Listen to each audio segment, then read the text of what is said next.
ಜಾಗತಿಕ ಯುದ್ಧಗಳ ಆರ್ಭಟ. ಅಂದು ಅಮೆರಿಕದ ಬೆದರಿಕೆಗೂ ಅಂಜದೆ ಭಾರತ ಗೆದ್ದಿತು ಹೇಗೆ? ಇಂದು ರಷ್ಯಾ ಉಕ್ರೇನ್ ಯುದ್ಧದಲ್ಲಿ ಜಗತ್ತು ಎರಡು ಭಾಗವಾಗಿದೆ. ಅತ್ತ ಇಸ್ರೇಲ್ ಹಮಾಸ್ ಸಂಘರ್ಷ ಇಡೀ ಮಧ್ಯ ಪ್ರಾಚ್ಯವನ್ನು ಆತಂಕಕ್ಕೆ ತಳ್ಳಿದೆ. ಆದರೆ ಇಂತಹದ್ದೇ ಒಂದು ಭೀಕರ ಪರಿಸ್ಥಿತಿಯನ್ನು ಭಾರತ 1971ರಲ್ಲಿ ಎದುರಿಸಿತ್ತು. ಅಂದು ಕೇವಲ ಪಾಕಿಸ್ತಾನ ಮಾತ್ರವಲ್ಲ, ವಿಶ್ವದ ದೊಡ್ಡಣ್ಣ ಅಮೆರಿಕ ಕೂಡ ಭಾರತದ ವಿರುದ್ಧ ಸಮರ ಸಾರಿತ್ತು. ಆದರೂ ಭಾರತ ಜಯಭೇರಿ ಬಾರಿಸಿತು. ಇಂದು ಇಡೀ ವಿಶ್ವಕ್ಕೆ ಒಂದು ಪಾಠ. ಎರಡು ಕಡೆಯಿಂದ ಒತ್ತಡ. 1971ರಲ್ಲಿ ಇಂದಿನ ಬಾಂಗ್ಲಾದೇಶವು ಪೂರ್ವ ಪಾಕಿಸ್ತಾನವಾಗಿತ್ತು. ಅಲ್ಲಿನ ಜನರ ಮೇಲೆ ಪಾಕಿಸ್ತಾನಿ ಸೇನೆ ನಡೆಸುತ್ತಿದ್ದ ದೌರ್ಜನ್ಯದಿಂದಾಗಿ ಕೋಟ್ಯಾಂತರ ನಿರಾಶ್ರಿತರು ಭಾರತಕ್ಕೆ ಬರಲಾರಂಭಿಸಿದ್ರು. ಇದು ಭಾರತದ ಆರ್ಥಿಕತೆ ಮತ್ತು ಭದ್ರತೆಗೆ ದೊಡ್ಡ ಸವಾಲಾಯಿತು. ಅಂದಿನ ಪ್ರಧಾನಿ ಇಂದಿರಾ ಗಾಂಧಿ ಅವರು ನೆರವಿಗೆ ಧಾವಿಸಲು ನಿರ್ಧರಿಸಿದ್ರು.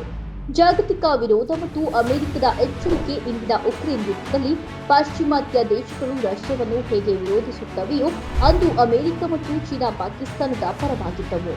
ಅಮೆರಿಕದ ಅಂದಿನ ಅಧ್ಯಕ್ಷ ರಿಚರ್ಡ್ ನಿಕ್ಸನ್ ಭಾರತಕ್ಕೆ ಯುದ್ಧ ಮಾಡದಂತೆ ಎಚ್ಚರಿಕೆ ನೀಡಿದರು. ಆದರೂ ಭಾರತ ಮಗ್ಗಲಿಲ್ಲ. ರಷ್ಯಾದೊಂದಿಗೆ ಐತಿಹಾಸಿಕ ಒಪ್ಪಂದ. ಇಂದಿನ ರಷ್ಯಾ ಉಕ್ರೇನ್ ಯುದ್ಧದ ಹಿನ್ನೆಲೆಯಲ್ಲಿ ಈ ಅಂಶ ಪ್ರಮುಖವಾಗಿತ್ತು. ಅಂದು ಅಮೆರಿಕದ ಒತ್ತಡವನ್ನು ಎದುರಿಸಲು ಭಾರತವು ರಷ್ಯಾ ಜೊತೆಗೆ ಶಾಂತಿ ಮತ್ತು ಸಹಕಾರದ ಒಪ್ಪಂದ ಮಾಡಿಕೊಂಡಿತು.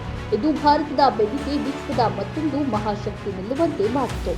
ಬಂಗಾಳ ಕೊಲ್ಲಿಯಲ್ಲಿ ಅಮೆರಿಕದ 7ನೇ ನೌಕಾಪಡೆ ಯುದ್ಧದ ಸಮಯದಲ್ಲಿ ಭಾರತವನ್ನು ಹೆದರಿಸಲು ಅಮೆರಿಕ ತನ್ನ ಬಲಿಷ್ಠ ಸೇವಂತ್ ಫ್ಲೀಟ್ ಯುದ್ಧ ನೌಕೆಗಳನ್ನು ಬಂಗಾಳ ಕೊಲ್ಲಿಗೆ ಕಳುಹಿಸಿತು.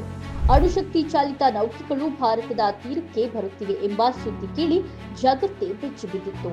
ಆದರೆ ಭಾರತದ ಸೇನೆ ಮತ್ತು ನೌಕಾದಳ ಕಿಂಚಿತ್ತೂ ಎದೆಗುಂದಲಿಲ್ಲ. ಅದೇ ಸಮಯದಲ್ಲಿ ರಷ್ಯಾದ ಜಲಾಂತರ್ಗಾಮಿಗಳು ಭಾರತದ ನೆರವಿಗೆ ಬಂದು ಅಮೆರಿಕದ ನೌಕೆಗಳನ್ನು ತಡೆದವು. ಕೇವಲ 13 ದಿನಗಳಲ್ಲಿ ಶರಣಾದ ಪಾಕಿಸ್ತಾನ ಭಾರತ ಸೇನೆಯು ಮಿಂಚಿನ ವೇಗದಲ್ಲಿ ಕಾರ್ಯಾಚರಣೆ ನಡೆಸಿತು. ಜನರಲ್ ಸ್ಯಾಮ್ ಮಾಣೆಕ್ ಶಾ ಅವರ ನೇತೃತ್ವದಲ್ಲಿ ಭಾರತೀಯ ಸೇನೆಯು ಪಾಕಿಸ್ತಾನವನ್ನು ಮೂಲೆಗುಂಪು ಮಾಡಿತು. ಡಿಸೆಂಬರ್ 16, 1971ರಂದು ಪಾಕಿಸ್ತಾನದ 93,000 ಸೈನಿಕರು ಭಾರತದ ಮುಂದೆ ಶಸ್ತ್ರಾತ್ಯಾಗ ಮಾಡಿ ಶರಣಾದರು. ಇದು 2ನೇ ಮಹಾಯುದ್ಧದ ನಂತರ ನಡೆದ ಅತಿದೊಡ್ಡ ಸೈನಿಕ ಶರಣಾಗತಿಯಾಗಿದೆ.